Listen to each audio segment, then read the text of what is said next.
Hello everyone, I am Rajat and I am studying in class 10th. So friends, इस video में हम globalisation and the Indian economy इस chapter के most important question and the previous year question practice करेंगे friends. और इन सभी questions की पीडीएफ का लिंक आपको डिस्क्रिप्शन बॉक्स में गिवन है, सो वहां से आप इन क्वेश्चंस को एक्सेस भी कर सकते हैं। और फ्रेंड्स, इस चैप्टर का मैंने डिटेल वीडियो बना रखा है, सो अगर आपको इस चैप्टर में जितने भी टॉपिक्स हैं, अगर आपको सभी टॉपिक्स को अच्छे से समझना है सो आप मेरा ये वीडियो देख सकते हैं। So friends, now let's get started. So friends, सबसे पहले हम 1 मार्क क्वेश्चन डिस्कस करेंगे। So first of all we will discuss the 1 mark question, then we will discuss the 3 mark question और उसके बाद लास्ट में हम डिस्कस करेंगे 5 mark question. Okay, so these are the most important question and the most probable question जो हमसे exams में पूछे जा सकते हैं। Okay, so the first 1 mark question is what is globalisation. So देखो, चैप्टर का नाम ही है globalisation and the Indian economy. So हमें ये पता होना चाहिए कि ग्लोबलाइजेशन होता क्या है। फ्रेंड्स देखो, ग्लोबलाइजेशन ये एक प्रोसेस है जिससे कंट्रीज इंटीग्रेट होते हैं, वो आपस में इंटरकनेक्ट करते हैं। जो कंट्रीज के मार्केट्स है वो आपस में इंटरकनेक्ट करते हैं, जो लोग हैं डिफरेंट डिफरेंट कंट्रीज के वो आपस में इंटीग्रेट करते हैं। सो ग्लोबलाइजेशन क्या है? ये एक प्रोसेस है। Globalisation is the process of rapid integration और इंटरकनेक्शन बिटवीन दी कंट्रीज, या फिर कंट्री में जो भी मार्केट है उनके रैपिड इंटीग्रेशन और इंटरकनेक्शन को हम क्या कहते हैं? इस प्रोसेस को हम कहते हैं globalisation. Okay, so friends, then how are MNCs able to gain greater profit. Friends, सबसे पहले तो एमएनसीज क्या होती हैं ये मैं चैप्टर में भी डिस्कस कर ही चुका है, बहुत अच्छे से हमने समझा। सो एमएनसीज होती है मल्टीनेशनल कॉर्पोरेशन। और एमएनसी, अब क्वेश्चन में हमसे पूछा है कि एमएनसी कैसे ग्रेटर प्रॉफिट बना पाती हैं, मतलब कैसे वो ज्यादा प्रॉफिट अर्न कर पाती है। एक नॉर्मल कंपनी और एक एमएनसी में क्या फर्क होता है फ्रेंड्स? देखो, दोनों ही कंपनी का मोटिव क्या है? ज्यादा से ज्यादा प्रॉफिट बनाना। लेकिन डिफरेंस कहाँ है? क्योंकि जो एमएनसी है वो एक से ज्यादा कंट्री में अपनी फैक्ट्रीज को सेटअप करती है। और इससे क्या होता है, ये क्यों करती है एमएनसी? एक कंपनी अपनी फैक्ट्रीज को, अपने ऑफिसेस को एक से ज्यादा कंट्री में क्यों सेटअप करेगी? क्योंकि फ्रेंड्स, उनका मेन एम है प्रॉफिट। ऐसा होता है जैसे किसी कंट्री में लेबर बहुत चीप है, किसी कंट्री में रॉ मटेरियल बहुत चीप है, या किसी कंपनी मतलब किसी कंट्री में हो सकता है उन प्रोडक्ट्स को असेंबल करने की कॉस्ट कम हो सकती है, या वो उस कंट्री के जो गवर्नमेंट है वो उन प्रोडक्ट्स पर कम टैक्स लगाती हो। सो इन्हीं सभी फैक्टर्स को ध्यान रखते हुए एक एमएनसी दूसरे कंट्रीज में अपनी फैक्ट्रीज को सेटअप करती है, अपने ऑफिसेस को सेटअप करती है। सो मेन मोटिव यहाँ पे क्या हुआ कि ज्यादा से ज्यादा प्रॉफिट कमा सके और जो कॉस्ट ऑफ प्रोडक्शन है वो कम से कम हो सके। ओके, सो इसका आंसर क्या होगा? MNC set up offices and factories for production in regions where they can get cheap labor.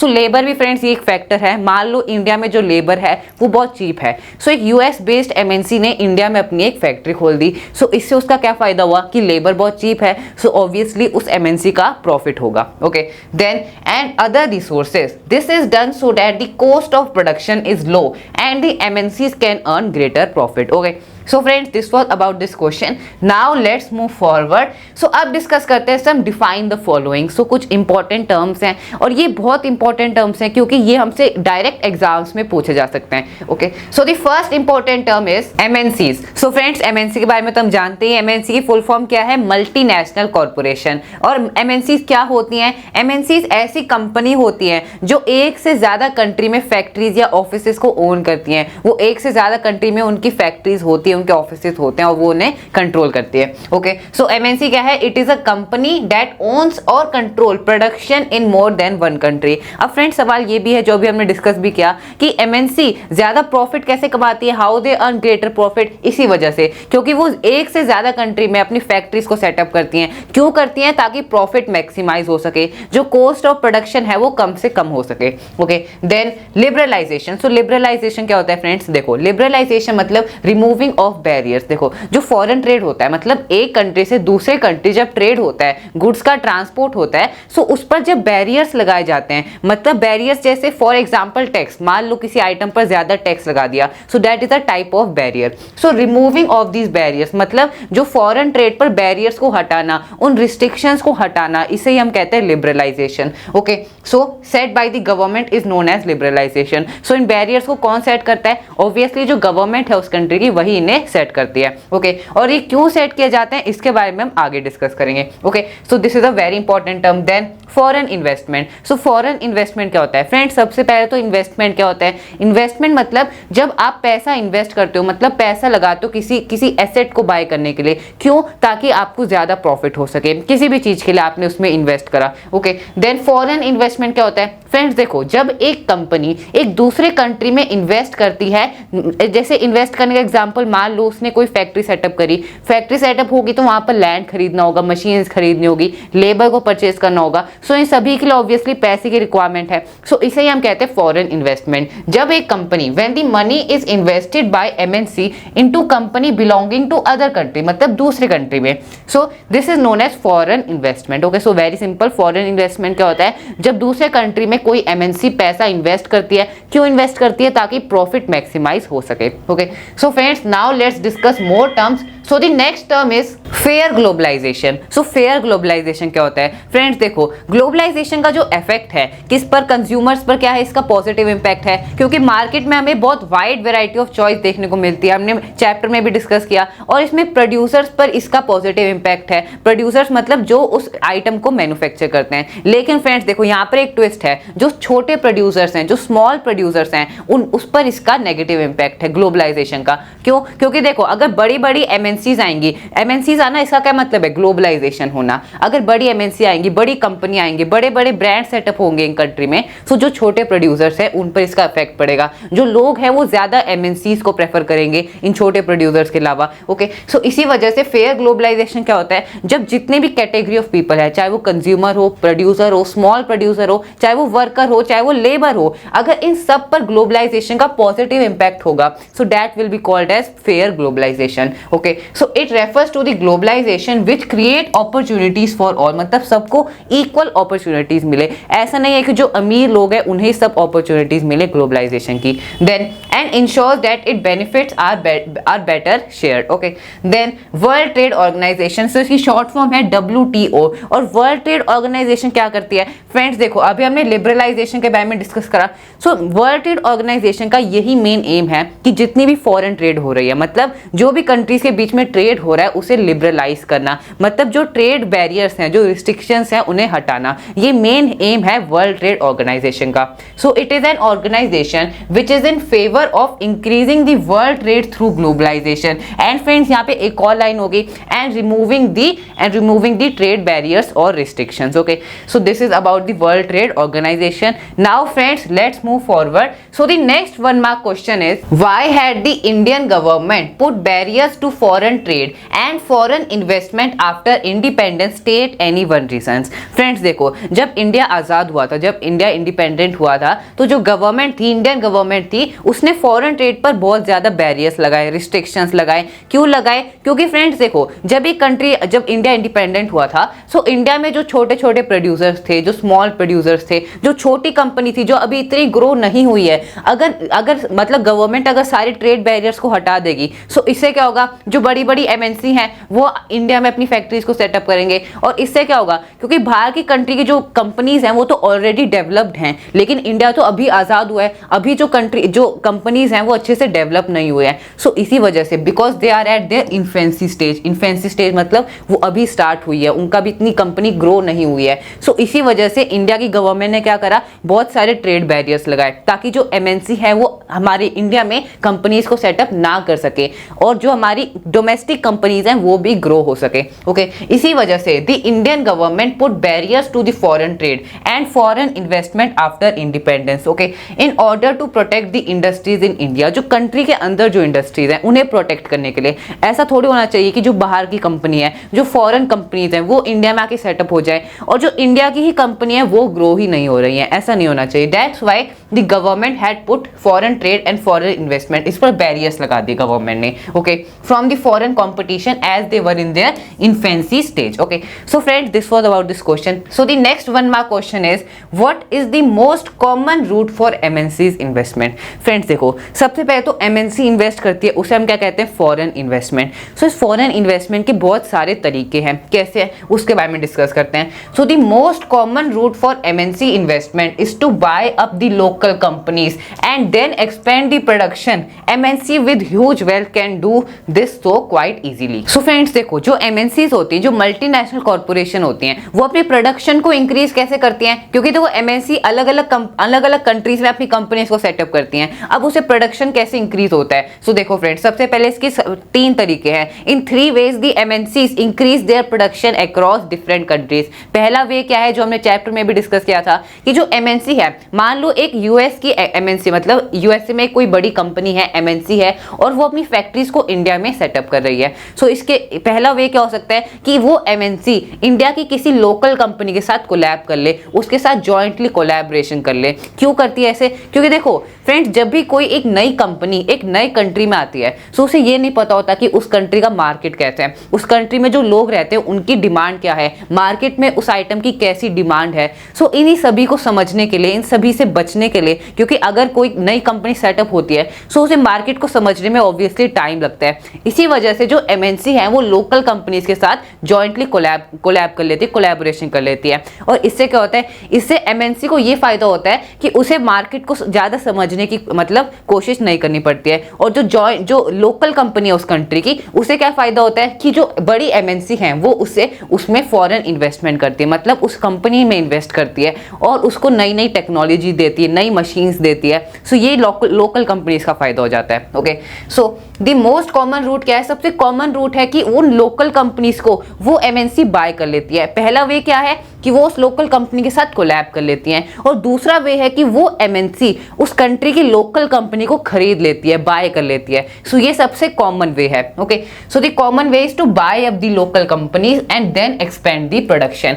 जैसे इसका एग्जांपल हो सकता है कारगिल फूड्स. जो कारगिल फूड्स है, ये US बेस्ड एक MNC है, और इसने इंडिया में एक कंपनी है, एक लोकल कंपनी है जिसका नाम है पारक फूड. सो उसे खरीद लिया, उस लोकल कंपनी को, पारक फूड को खरीद लिया. सो ये एग्जांपल हो सकता है. Then MNCs with huge wealth can do so quite easily. जो बड़ी बड़ी MNCs हैं, जो बड़ी बड़ी मल्टीनेशनल कॉर्पोरेशन है, उनके पास ऑब्वियसली बहुत ज्यादा पैसा है, they have a lot of capital, और इसी वजह से वो इन छोटी छोटी लोकल कंपनीज को खरीद लेती हैं और अपने प्रोडक्शन को इंक्रीज करती है इन डिफरेंट कंट्रीज. और फ्रेंड्स, इसके बारे में एक डिटेल क्वेश्चन भी आ सकता है, 5 मार्क क्वेश्चन है, जिसके बारे में हम आगे डिस्कस करेंगे. That what are the different ways in which the MNCs spread their production across different countries. Okay, so now let's move on. So friends, these were some important 1 mark question जो term 2 exams में हमसे पूछे जा सकते हैं. So ये सबसे most probable questions है. Now friends, let's discuss the 3 mark question. So the first 3 mark question is, how is foreign trade interlinking markets of different countries explained with examples. So friends, सबसे पहले तो हम ये question को समझते हैं, क्योंकि अगर हमने क्वेश्चन समझ लिया तो इसका आंसर हम इजीली कर सकते हैं कि फॉरेन ट्रेड मतलब एक कंट्री से दूसरे कंट्री जो ट्रेड होता है, जो गुड्स का ट्रांसपोर्ट होता है, वो कैसे अलग अलग कंट्रीज के मार्केट को लिंक कर रहा है. जैसे इंडिया का मार्केट यूएसए का मार्केट ही कैसे आपस में लिंक्ड है. जो यूएसए के मार्केट में जो आइटम्स हैं वो हमें इंडिया के मार्केट में भी देखने को मिलते हैं. ऐसा क्यों होता है, कैसे ये अलग अलग मार्केट आपस में इंटरलिंक हो रहे हैं, इसके लिए क्या क्या फैक्टर्स रिस्पॉन्सिबल है. फ्रेंड्स देखो, ये हमसे क्वेश्चन पूछ रहा है और इसका हमें एक एग्जाम्पल भी देना है. अब फ्रेंड्स देखो, ये क्वेश्चन बहुत इंपॉर्टेंट क्वेश्चन है. क्यों? क्योंकि ये क्वेश्चन सीबीएसई द्वारा बहुत बार क्लास 10 बोर्ड एग्जाम्स में पूछा जा चुका है, बहुत बार पूछा जा चुका है. So this question is very important. अभी ये क्वेश्चन 3 मार्क्स में, ये क्वेश्चन सेम 5 मार्क्स में भी आ सकता है. सो 5 मार्क में हमें क्या डिफरेंट लिखना है वो भी डिस्कस करते हैं. Okay, so the foreign trade means trade with other country. Then when we trade with other country, then we connect with the market of different country. For example, जैसे मान लो इंडिया ने USA के साथ trade करा या फिर किसी और कंट्री के साथ ट्रेड करा. सो इंडिया ने अपने आइटम्स को यूएसए के मार्केट में भेजा.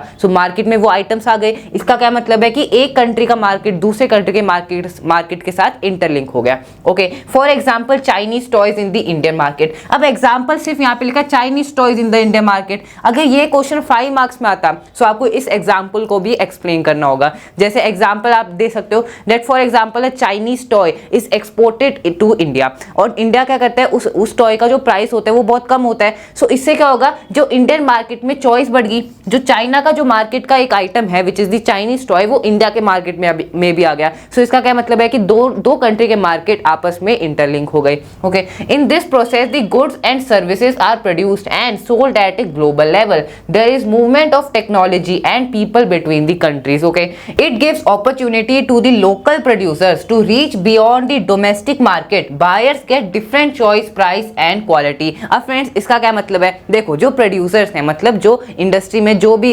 आइटम्स को मैन्युफैक्चर कर रहे हैं, अगर यहाँ पे फॉरेन ट्रेड ना होता तो क्या होता कि जो डोमेस्टिक जो कंट्री में जो मार्केट है उसमें ही आप अपने आइटम्स को सेल कर पाते। लेकिन ये जो फॉरेन ट्रेड हुआ, फॉरेन ट्रेड की वजह से आप अपने आइटम्स को, अपने उन्हीं सेम आइटम्स को दूसरे कंट्री के मार्केट में भेज सकते हो, वहां पे उन्हें सेल कर सकते हो, उससे प्रॉफिट अर्न कर सकते हो। सो इससे क्या हुआ friends, this gives the opportunity to the local producer to reach beyond the domestic market. Domestic market मतलब जो कंट्री के अंदर का जो मार्केट है। अगर आप इंडिया में रहते हो सो इंडिया का जो मार्केट है that is a domestic market for you. Okay, so buyers get different choice, price and quality. So ये तो बात होगी प्रोड्यूसर्स की। अब यहाँ पे बायर्स का क्या फायदा हुआ, मतलब जो कंज्यूमर्स हैं, हम जो कंज्यूमर्स हैं जो उस आइटम को खरीदते हैं, हमें क्या फायदा हुआ, क्योंकि हमें different wide variety of choice देखने को मिली। क्योंकि मान लो कोई यूएसए का प्रोडक्ट इंडिया के मार्केट में आता है, सो हमें एक और वैरायटी ऑफ चॉइस आ गई उस प्रोडक्ट में। सो फॉरेन ट्रेड की वजह से प्रोड्यूसर्स का भी फायदा होता है, साथ साथ जो कंज्यूमर्स हैं उनका भी फायदा होता है। Okay, so this is how foreign trade interlink the market of different countries. Okay, so this is a very important question friends. Now let's move on.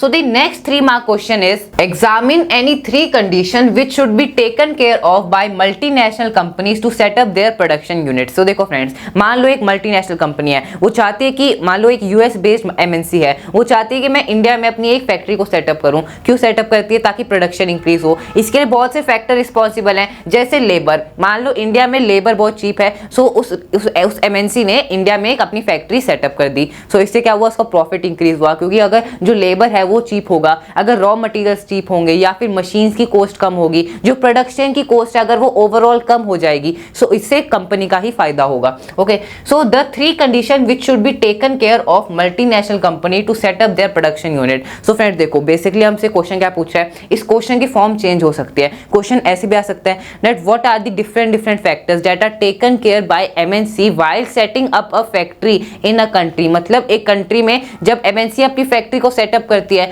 सो क्या क्या फैक्टर्स को वो ध्यान में रखती है, what are the important factors. Okay, so यही question है। लैंग्वेज चेंज हो सकती है लेकिन जो आंसर है, जो कंटेंट है, that will be same. Okay, so the 3 condition which should be taken care of by the multinational company to set up their production unit are, first is labour. So labour क्या होता है, labour मतलब जो labour की requirement होती है। मान लो आपको कोई भी आइटम मैन्युफैक्चर करना है तो आपको लेबर की रिक्वायरमेंट होगी, मशीन्स की रिक्वायरमेंट होगी। So there should be easy availability of cheap skilled labour for the industry. जैसे हर इंडस्ट्री की डिफरेंट रिक्वायरमेंट होती है। अगर आयरन एंड स्टील इंडस्ट्री है सो उसे अनस्किल्ड लेबर भी चलेगा, लेकिन जो सॉफ्टवेयर इंडस्ट्री है जैसे गूगल, माइक्रोसॉफ्ट, उन्हें स्किल्ड लेबर की रिक्वायरमेंट है। ओके, सो जिस कंट्री में जो स्किल्ड या अनस्किल्ड लेबर है वो सस्ते दाम पर मिल जाएगा, सो वो कंट्री वो एमएनसी वहां पर फैक्ट्री सेटअप करना प्रेफर करेगी। Okay, this will help in reducing the cost of production and maximising the profit. Then the second factor is market. So the market should be close to the production unit so that there should be less expenditure on the transport cost. मतलब अगर आपका item manufacture हो गया, आपका item finally बन गया, सो उसे आप मार्केट में सेल करोगे। अगर मार्केट पास होगा तो ट्रांसपोर्टेशन में जो कॉस्ट आएगी वो कम हो जाएगी। सो अगर मार्केट क्लोज है so that is a very good thing for a MNC. So the next factor is government policies. So देखो, गवर्नमेंट पॉलिसीज एक इंडस्ट्री के लिए, एक फैक्ट्री के लिए फेवरेबल भी हो सकती है, अनफेवरेबल भी हो सकती है। मान लो गवर्नमेंट की पॉलिसी है कि जो भी आइटम वो इंडस्ट्री मैन्युफैक्चर कर रही है, अगर गवर्नमेंट उस पर ज्यादा टैक्स लगाएगी सो इससे क्या होगा, उस इंडस्ट्री का ज्यादा प्रॉफिट नहीं होगा। सो दैट्स व्हाई ये बहुत इंपॉर्टेंट फैक्टर है। The government policies of that particular country should be in favour of the company. अगर वो कंपनी के फेवर में है सो वो कंपनी अपनी और इंडस्ट्रीज को सेटअप करना उस कंट्री में प्रेफर करेगी। Okay, such as flexibility in labour laws. Okay, so friends, these are the factors, these are the 3 conditions which should be taken care by the multinational company to set up their production unit या फिर factories. Okay, so friends, now let's move on to the next question. So the next 3-mark question is, what measures can be taken by the government of India to make the globalization fair? Explain. So friends, देखो जो globalisation के जो impacts हैं वो obviously fair होने चाहिए, वो सबके लिए बेनिफिशियल होने चाहिए। ऐसा नहीं है कि कोई एक पर्टिकुलर सेक्शन ऑफ पीपल है उन्हें इस ग्लोबलाइजेशन के जो भी इम्पैक्ट्स हैं उनका फायदा मिल रहा है, जो अमीर लोग हैं, ऐसा नहीं होना चाहिए। जो भी सोसाइटी में, पूरी सोसाइटी में जो भी लोग हैं सबको इसके बेनिफिट्स मिलने चाहिए।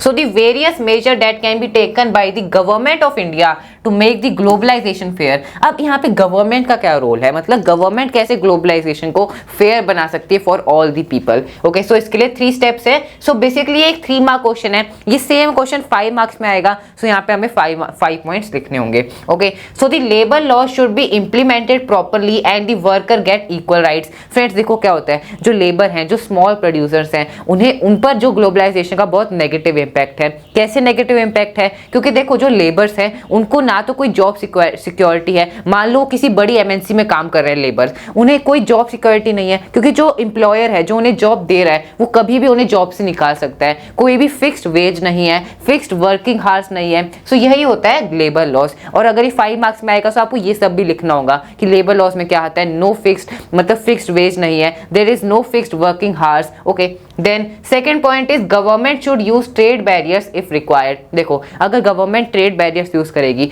तो जो कंट्री में जो छोटे प्रोड्यूसर्स हैं उन्हें वो भी अपना बिजनेस चला पाएंगे, वो भी कंपनीज को स्टार्ट कर पाएंगे, स्टार्टअप कर पाएंगे। ओके, सो इससे क्या होगा, अगर गवर्नमेंट ट्रेड बैरियर्स लगाएगी, अगर गवर्नमेंट के ट्रेड रिस्ट्रिक्शंस लगाएगी नहीं, सो एमएनसी यहाँ पे सेटअप होंगी, ज्यादा एमएनसी सेटअप होंगी, फॉरेन इन्वेस्टमेंट होगा, जिसकी वजह से जो कंज्यूमर्स हैं वो इन स्मॉल प्रोड्यूसर्स को प्रेफर नहीं करेंगे, क्योंकि जो भी स्मॉल प्रोड्यूसर्स जो भी आइटम बना रहे हैं उनकी क्वालिटी तो अच्छी होती है लेकिन उन्हें बनाने में टाइम लगता है, जिसकी वजह से जो कंपनीज हैं उससे वो कॉम्पीट नहीं कर पाते हैं। Okay, then government should negotiate at the world Trade Organization for fairer rules. मतलब जो रूल्स है वो फेयर होने चाहिए। ऐसा नहीं है कि कोई एक कंट्री है जो रिस्ट्रिक्शंस लगाए जा रहा है ट्रेड पर, और कोई कंट्री है जो जिसको वर्ल्ड ट्रेड ऑर्गेनाइजेशन कह रही है कि आप अपने कंट्री के लॉज को, फॉरेन जो ट्रेड के लॉज होते हैं उन्हें लिबरलाइज करो, मतलब सारे ट्रेड रिस्ट्रिक्शंस हटाओ। ऐसा नहीं होना चाहिए। जो भी कंट्रीज है सब में ये रूल्स फेयर होने चाहिए। ओके, सो इसके लिए गवर्नमेंट को वर्ल्ड ट्रेड ऑर्गेनाइजेशन से नेगोशिएट भी करना चाहिए। Okay, so these are some points, और ये पॉइंट्स क्या बता रहे हैं, that these steps should be taken by the government of India to make the globalisation fairer. Okay, so friends this was about this question. Now let's move on to the next question. So the next 3-mark question is, how has globalisation been advantageous to both producers as well as the consumers in India? Explain. So friends question हमसे पूछ रहा है कि globalisation कैसे producers के लिए और consumers के लिए कैसे एडवांटेजियस है, ये हमें बताना है। फ्रेंड्स देखो जो कंज्यूमर्स हैं, मतलब जो उस आइटम को परचेज करते हैं मार्केट से, उनके लिए ग्लोबलाइजेशन क्या है, एडवांटेजियस है। क्यों है? क्योंकि मार्केट में एक वाइड वैरायटी ऑफ चॉइस आ चुकी है बिकॉज ऑफ ग्लोबलाइजेशन। लेकिन फ्रेंड्स जो प्रोड्यूसर्स हैं, मतलब जो उस आइटम को मैन्युफैक्चर कर रहे हैं, सो देखो जो प्रोड्यूसर्स हैं वो 2 टाइप के हैं, large producers and the small producers. जो बड़े प्रोड्यूसर है जिनकी इंडस्ट्रीज हैं, ऑब्वियसली वो इंडस्ट्रीज इतनी बड़ी नहीं है जितनी एमएनसीज बड़ी होती हैं, लेकिन जिनकी इंडस्ट्रीज होती हैं कंट्री में, उनको वो एमएनसी बाय कर लेती है, खरीद लेती है, जिनकी वजह से इन लार्ज प्रोड्यूसर्स का फायदा होता है, दे आर इन प्रॉफिट। लेकिन जो छोटे प्रोड्यूसर्स हैं उनका बिल्कुल भी प्रॉफिट नहीं हो पाता है। Okay, so they have to suffer a lot. Then this is true to state that globalisation has been advantageous to both the producers as well as the consumers in India. Okay, so producers के लिए सबसे पहले हम बात करेंगे कि कैसे producers के लिए ग्लोबलाइजेशन एडवांटेजियस है। So there are 2 type of producer, large producer and small producer. The big producers who join hand with the MNCs are getting the profit. So उन्हें तो प्रॉफिट मिल रहा है जो एमएनसी के साथ मिल जाते हैं, लेकिन जो छोटे प्रोड्यूसर हैं उन्हें लॉस फेस करना पड़ता है because they are not able to compete with the large producers. These large producers manipulate the market. They influence the price, labor and working condition etc. So in many cases they have to shut down their business. So इसी वजह से जो foreign competition है, अगर बड़ी बड़ी MNC setup होती हैं, जो बड़े प्रोड्यूसर हैं वो तो एमएनसी के साथ मिल जाते हैं जिनकी वजह से उनका प्रॉफिट होता है, और ये बड़ी बड़ी एमएनसी ही मार्केट को कंट्रोल करती है। जो जितना भी मतलब ट्रैफिक है, जो भी कंज्यूमर्स हैं, सब इन एमएनसी से, इन ब्रांड से ही जो भी आइटम्स है उन्हें परचेज करते हैं, जिसकी वजह से जो छोटे प्रोड्यूसर्स हैं उन्हें अपना बिजनेस शट डाउन करना पड़ता है। ओके, सो ये एक प्रॉब्लम है with the globalisation. Then consumers, अब कंज्यूमर्स के लिए इसके क्या क्या एडवांटेजेस हैं। First is they get different brands of the product. अब देखो, मान लो एग्जांपल लेते हैं क्लोथ्स का। सो आज आप देख रहे हो कि ग्लोबलाइजेशन की वजह से क्लोथ्स में कितने डिफरेंट ब्रांड्स आ चुके हैं। मतलब अगर आप एक यूएस का ब्रांड है, यूएस क्लोथ ब्रांड है, वो भी आज आपको मार्केट में देखने को मिलता है। सो ये सब क्यों हो रहा है? Because of the globalisation. Then they get the goods and services at cheaper rate. मतलब जो गुड्स एंड सर्विसेज हैं उनका दाम भी कम हो जाता है। क्यों कम होता है? कंपटीशन की वजह से। क्योंकि देखो, मान लो एक इंडियन प्रोडक्ट है और एक चाइनीज प्रोडक्ट है। चाइनीज प्रोडक्ट मतलब जो चाइनीज है वो उसे बल्क में मैन्युफैक्चर कर रहे हैं, जिसकी वजह से वो अपने आइटम का दाम कम रखते हैं, प्राइस कम रखते हैं। अगर वो आइटम इंडियन मार्केट में आएगा, सो जो कंज्यूमर्स हैं, हम जो इंडियंस कंज्यूमर हैं, हम किसे प्रेफर करेंगे? वो उस चाइनीज टॉय को जिसका दाम कम है, या फिर उस इंडियन टॉय को जिसका प्राइस ज्यादा है? So you will prefer the Chinese toy, जिसकी वजह से जो इंडियन जो टॉयज है, जो उस इंडियन टॉय को बना रहे हैं, वो उसका प्राइस कम कर देते हैं। सो इससे क्या होता है? कंज्यूमर का ही फायदा होता है कि जो भी गुड्स एंड सर्विसेज हैं वो चीपर रेट पर मिल जाती हैं। Then third advantage is they get better quality products. जो प्रोडक्ट्स की क्वालिटी है वो भी इंक्रीज होती है, क्योंकि मान लो एक प्रोडक्ट है जिसकी क्वालिटी बहुत अच्छी है और दूसरे प्रोडक्ट की क्वालिटी अच्छी नहीं है। सो जिसने वो अच्छी क्वालिटी वाला नहीं बनाया, अगर उसे कंपटीशन में रहना है, सो उसे उसकी क्वालिटी इंक्रीज करनी पड़ेगी। ओके, सो ये सभी एडवांटेजेस हैं to the consumer, and also we discuss the advantages for the producers. Okay, so friends now let's move on. So the next, so अब हमने 3 मार्क क्वेश्चन डिस्कस कर लिए हैं। जो सबसे इंपॉर्टेंट 3 मार्क क्वेश्चन है वो हमने डिस्कस कर लिया है। So now let's discuss the 5 mark question. So the first 5 mark question is describe the contribution of technology in promoting the process of globalisation. Friends, हम जानते हैं कि ग्लोबलाइजेशन, जो आज हम देख रहे हैं कि वर्ल्ड इतना ग्लोबलाइज हो चुका है, इसके लिए बहुत से फैक्टर रिस्पॉन्सिबल है। जैसे फॉर एग्जाम्पल टेक्नोलॉजी भी एक फैक्टर है। और क्या क्या फैक्टर है? जैसे मल्टीनेशनल कॉर्पोरेशन, एमएनसी एक बहुत बड़ा फैक्टर है। एमएनसी एक बहुत मेजर रोल प्ले करते हैं इन ग्लोबलाइजिंग द वर्ल्ड। और क्या क्या फैक्टर हैं? जैसे फॉर एग्जाम्पल इंफॉर्मेशन, जो सेक्टर इतना डेवलप हो रहा है, इसकी वजह से भी वर्ल्ड बहुत रैपिडली ग्लोबलाइज हो रहा है। Okay, then it is true to say that the information and communication technology has stimulated the globalisation process and played a major role in spreading our production of services. Okay, so first of all development in transport technology. So देखो, technology कैसे एक role play करती है in globalising the world. जो transport technology है, मतलब जब goods का ट्रांसपोर्ट होता है तो उनका ट्रेड होता है, सो इसमें भी टेक्नोलॉजी एक बहुत मेजर रोल प्ले करती है। जैसे the world has done tremendous improvement in the field of transportation technology. Now we have different fastest mean of transport. देखो, अभी हम देख रहे हैं कि बहुत एरोप्लेन्स हैं। एरोप्लेन्स पहले नहीं होते थे, लेकिन जब ट्रेड होता था शिप्स के थ्रू होता था। आज हम देख रहे हैं कि ट्रेड एरोप्लेन्स के थ्रू होता है, और भी बहुत से डिफरेंट मीन्स ऑफ ट्रांसपोर्ट आ चुके हैं। सो ये सब क्यों हो रहा है? क्योंकि टेक्नोलॉजी इतनी फास्टली डेवलप हो रही है। Then we have different fastest means of transport with the help of which we can reach to different part of the world in less time and can control trade and integrate the market easily. So अगर जो means of transport हैं अगर वो fast होंगे, सो जो market है वो fastly integrate होंगे, इंटरकनेक्ट होंगे। Then the second is development in the ICT, मतलब information and communication technology. So इस सेक्टर में भी बहुत डेवलपमेंट हुई है। So it includes telephones, mobile phones, computer, internet, fax, emails. So देखो, टेली कम्युनिकेशन क्या होता है? आप अपने दोस्त से बात कर रहे हो, so that is a type of telecommunication. और ये किसके थ्रू हो सकता है? ईमेल्स के थ्रू, इंटरनेट के थ्रू आप व्हाट्सएप से कॉल कर सकते हो, या फिर computers, mobile phones, telephones. So ये सब टेली कम्युनिकेशन है। और फ्रेंड्स, जो ट्रेड होता है उसमें भी टेली कम्युनिकेशन बहुत मेजर रोल प्ले करता है। Okay, so friends now this was about this question. This was the 5 mark question. Now let's move on to the next 5 mark question. So the next 5 mark question is, what is liberalization? Describe any 4 effect of liberalization on the Indian economy. Friends, liberalization क्या होता है? The removing of trade barriers or restrictions from the foreign trade. This is known as liberalization. अब इसके Indian economy पर क्या क्या effect हैं? हम जानते हैं कि जब इंडिया इंडिपेंडेंट हुआ उसके बाद गवर्नमेंट ने बहुत से ट्रेड रिस्ट्रिक्शंस लगाए. क्यों लगाए? ताकि जो इंडिया में जो डोमेस्टिक इंडस्ट्रीज हैं वो भी ग्रो हो सके, जो छोटे प्रोड्यूसर्स हैं इंडिया में वो भी ग्रो हो सके. ओके, सो इसके बारे में डिस्कस करना है. अगर आपने स्टोरी समझ ली so you can easily answer this question. देखो, removing trade barrier set by the government is termed as liberalisation. Then if the country uses the policy of liberalisation then it means that it allows other country to interact. मतलब अगर liberalise करेगी, मतलब जो foreign trade है, अगर एक government जो trade है उसे लिबरलाइज करेगी, इसका क्या मतलब है कि बैरियर्स को हटाएगी, और अगर बैरियर्स हटेंगे तो बाहर की कंपनी आएंगी कंट्री में और अपनी इंडस्ट्रीज को सेटअप करेंगी। Okay, so which will lead to globalisation. अगर इंडस्ट्री सेटअप होंगी, बाहर से इंडस्ट्री सेटअप होंगी, फॉरेन इन्वेस्टमेंट होगा, so this will lead to the globalisation. The 4 effects of liberalization on the Indian economy are, so these are the 4 effects. First is the MNCs of other countries started coming to India. So जब India ने जो liberalisation policy थी of 1991, so this is also very important point. So उसमें क्या हुआ था कि government ने जितने भी ट्रेड रिस्ट्रिक्शंस हटा दिए थे, जो इंडिपेंडेंस के टाइम लगाए थे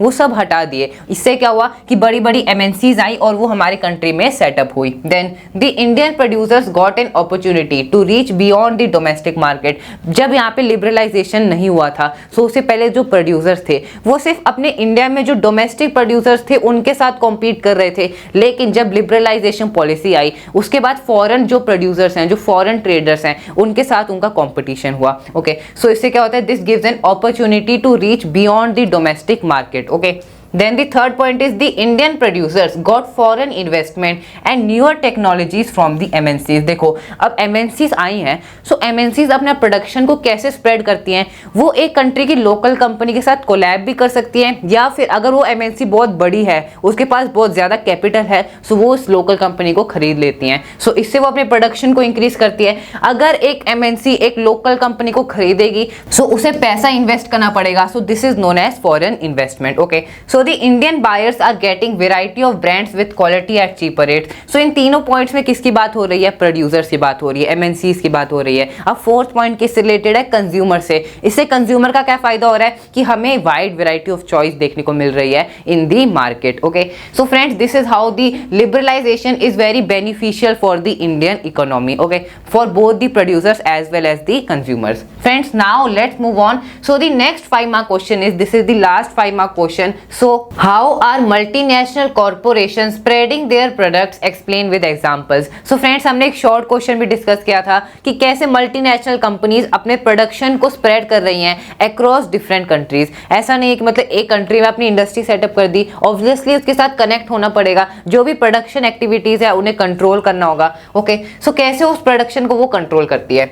the following are the 3 ways in which the multinational corporation are spreading their product in different ways। so friends हमने डिस्कस भी किया था जो सबसे कॉमन वे है जिसके थ्रू MNCs अपने प्रोडक्शन को स्प्रेड करती है, वो क्या है, this first buying up the local company. मतलब जब एक कंट्री में जब MNC आती है, जब उसमें फैक्ट्री सेटअप करती है, सो क्या करती है MNC कि उस कंट्री में कोई एक लोकल कंपनी है जो पहले से ही सेटल्ड है, मतलब मार्केट में वो पहले से ही सेटल्ड है, उसका ब्रांड एक रेपुटेशन है कंट्री में, सो उसे वो खरीद लेती है। सो उससे क्या होता है कि जो भी ब्रांड रेपुटेशन है, जो भी उसके एसेट्स है उस कंपनी के, वो MNC को चले जाते हैं। ओके, सो इससे उसकी प्रोडक्शन भी इंक्रीज होती है, साथ साथ उस जो छोटी कंपनी है उसका भी फायदा होता है। Okay, so this is the most common route for MNC investment and expanding production. So इस पे शॉर्ट क्वेश्चन क्या आया था, that what is the most common way through which the MNC spread their production. So उसका answer है buying up the local companies. Okay, so example के तौर पे Cargill foods and American MNC has bought the Indian company name Parakh foods. So जो एक MNC American MNC है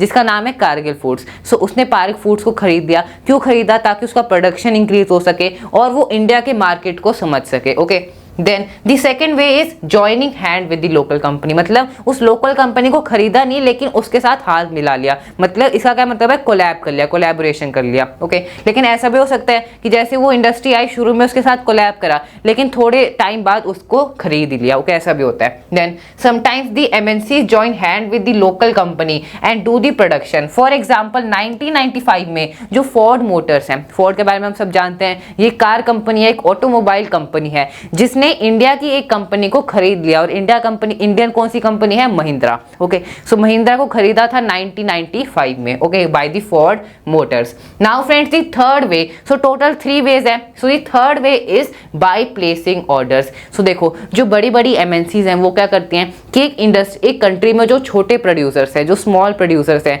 देखो एक बड़े प्रोड्यूसर्स होते हैं जिनकी इंडस्ट्रीज होती है, जिन्हें MNCs खरीद लेती हैं या तो उनके साथ कोलैब कर लेती है। अब बचे क्या, छोटे प्रोड्यूसर्स। सो छोटे प्रोड्यूसर्स के साथ क्या करती है एमएनसीज, वो उनको ऑर्डर देती है कि आप इन मतलब जैसे एग्जांपल के तौर पे sometimes MNCs just placed order with small producers around the world for the production of garment, footwear and sport items. So friends MNC क्या करती हैं, इन छोटे प्रोड्यूसर्स को अराउंड द ग्लोब, इन छोटे प्रोड्यूसर्स को, स्मॉल प्रोड्यूसर्स को ऑर्डर देती है और उनसे ये आइटम्स मैन्युफैक्चर कराती है। जैसे एग्जांपल दिया गारमेंट इंडस्ट्री का and footwear industry, sport equipment, जो स्पोर्ट आइटम्स है उसका एग्जांपल एनसीईआरटी में भी दिया है। जैसे एक डायग्राम नहीं दिया जिसमें लुधियाना की कुछ वुमेन्स हैं, विलेज वुमेन्स हैं, जो आइटम्स स्पोर्ट आइटम्स को बना रही हैं for a large MNC. Okay, so ऐसा भी होता है। After that the products are supplied to the MNCs and sold under the brand name. लेकिन जो ब्रांड है, जो स्पोर्ट आइटम है, उस पे ब्रांड नेम किसका होगा, उस एमएनसी का होगा, चाहे उसे बनाया किसी स्मॉल प्रोड्यूसर ने हो। Okay,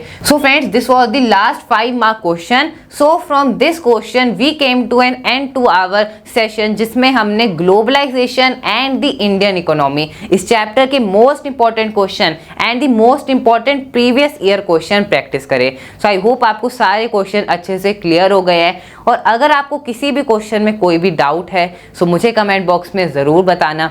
and friends at the last मैं आप सभी को थैंक यू बोलना चाहता हूँ, क्योंकि आप सभी हमें इतना सपोर्ट कर रहे हैं and we are very grateful for that. आप हमें ऐसे ही सपोर्ट करते रहें और हम आपके लिए ऐसे ही अच्छे वीडियोस लाते रहेंगे। So friends that's all for this video, thank you so much.